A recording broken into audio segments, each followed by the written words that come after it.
Good evening, everyone. My name is Michel van Artel. I'm one of the curators here at V2, the Institute for the Unstable Media, and it's my pleasure to welcome you to this very special edition of TestLab called TestLab Summer Sessions 2014. The summer sessions, they started, I believe, 6 years ago. This is our 6th edition. And the idea of the summer sessions was to give a platform for young artists, because there is this big gap, what everybody's talking about. When you're done with school, there's this black hole. And we thought, like, okay, maybe we could make this black hole a little bit smaller and invite people to come and work in our space and to really make it like a kind of pressure cooker over the summer, very dense period of time, and produce something, and in the end, then show it. So let's get this show rolling with our first work, an artist, Nicholas Adam, over here. Nicholas will be introduced by my colleague, curator, Michelle Kasperzak. So I'm introducing you tonight, Nicholas Adam, a Norwegian artist based, a Danish artist based in Norway. Got it reversed for a second there. Your work on the intersection of visual art and music, is that right? You're interrogating listening, thinking, contemplation, all of these kinds of notions, things like that. Sound about right? Yeah, very good. Okay, first maybe you can tell us, what exactly are we looking at here? This is your new work called Reverie. Yeah, that's of course a very good question. Yeah, we are looking at a composition for 24 motors with these fiberglass rods, and then these 220 meters of industrial packaging. And yeah, it's a piece of music for very subtle sounds. So as a listener. Well, I notice, of course, now this is starting to go kind of bonkers. How have you programmed the piece? Is it on some kind of, I mean, if you can reveal such secrets, how does it evolve over time? Is there some patterning? Is it random? Can you talk a bit about that?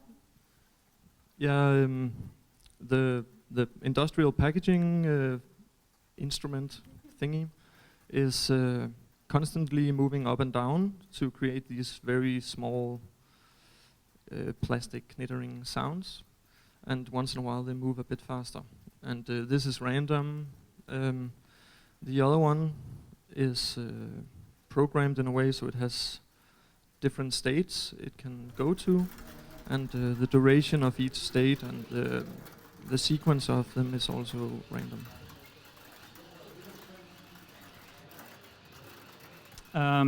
Yeah, it's with great pleasure that I can introduce Maarten Huning to you. He's educated as a dancer, actually, contemporary dancer, and has been working as a contemporary dancer in various companies and as a freelancer. And you started your Doing Nothing project. And maybe you can tell us a bit about how you started that, how that evolved over the past summer. Yeah, so I had some ideas actually to do here, but then I was thinking, okay, but my project is actually about doing less, and it's also about like I can do a lot of stuff, but it's my time living like a monk is also in a way to kind of start to become more aware of what I'm doing and how everything is working, and to just observe. How would you relate this project to digital art? I think it's more going away from anything digital in my case. So I don't know exactly how this relates to digital art. I know for myself, but that's more a very personal response, that I'm very digitally addicted, and this is in a way this is also for me trying to become more aware of that, and trying to learn to use anything digital in my advantage and not being used by it. So being able to sit down and become more aware of my urges and my addictions helps me maybe to, in the end, use. In a way, you always feel doing nothing because you always do something. And I think it's then the challenge, or like, you have to accept that and just be nice to yourself. And yeah. On to our next project over here. And as we light up this corner of the room, the installation already starts playing because it's light sensitive. Next to me is an artist from Taipei in Taiwan called Cheapo Huang. My work is an interactive installation that I transform the light object into sound image through the solar panels. And the solar panel read the frequency of light and output the electric current. And then I use this electric current as the audio input. With the people's movement, you rotate the handle, create the light. It creates the process of energy transformation from manpower into with a photovoltaic effect of solar panel and become the electricity, and then into the vibration, and then you hear the sound. And this is how you work. Then we're going to thank Cheapo Huang. So, and you've made several things for us to look at tonight. We're going to focus on 3 of them, but I invite you really to check out all of them. There's some outside and inside in various places. But first tell us what on earth we're looking at right here. So all my pieces have been really quickly produced, and many of them.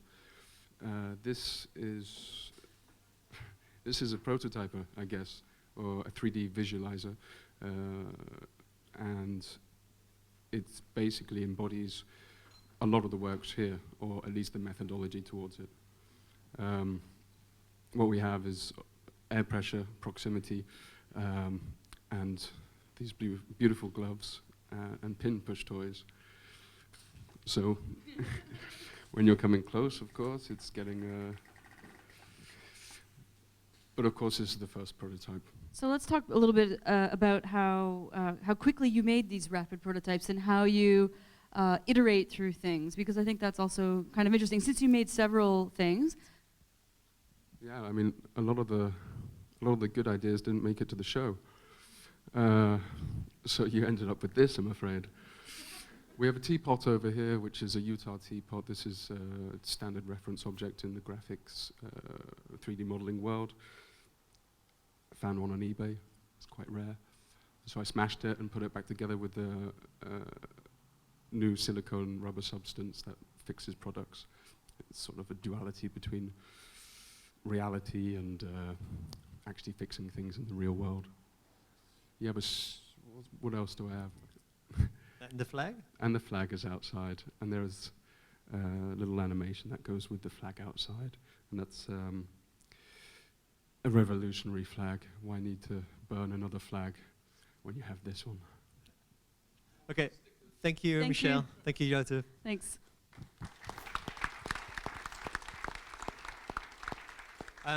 We don't need to move very far for our next summer sessionist, who is Juan Salazar from Lima, Peru, and he will be introduced by Jan Misker. Yeah, thank you, Michelle. And it's a special, especially nice because he's representing, or he's supported by, for the first time, by a Peruvian partner in our network, Revolver Galeria. So it's really nice that that it works. So we have these 2 different moments about this work, like a lab, a little lab, and the projection.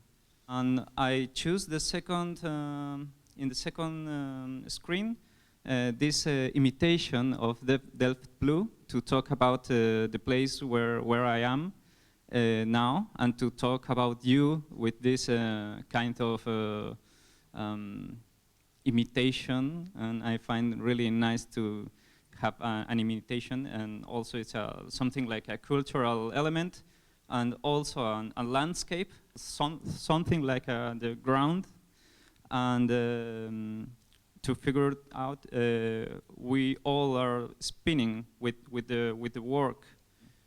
I was trying to represent something like the shape of the Earth, cycling in different ways, and doing something like a skyline, And if we go farther, we are going to find the shape of the Earth. So it's a very, very simple explanation of how one horizontal or straight line could become in a circle.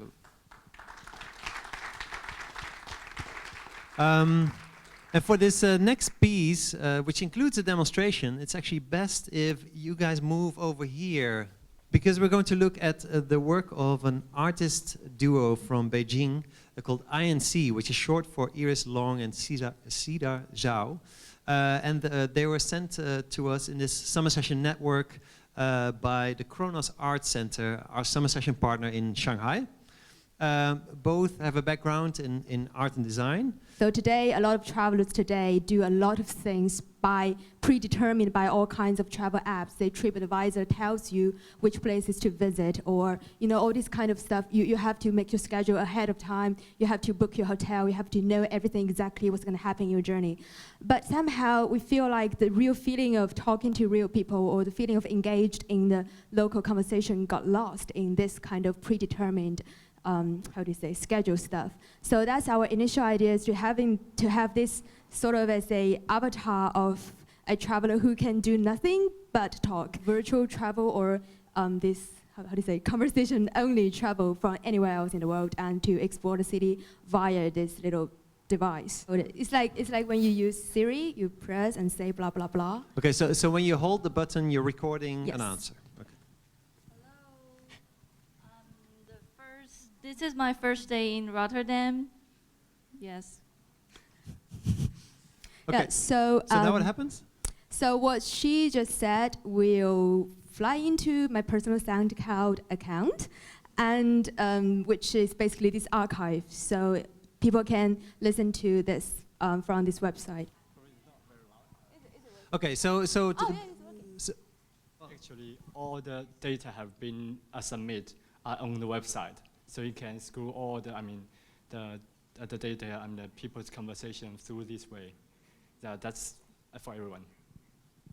Well, this sounds like a conversation that there's actually much more in this to talk about. But that's also that's perfect, because these 10 minutes that we spent on each project should really be discussion starters. So in the second half of this evening that we're going into now, you should actually come back to these works and to these artists and continue the conversation. So thank you very much. A big applause for their works here. Also thank all of the people involved, and thank you for coming to this final presentation.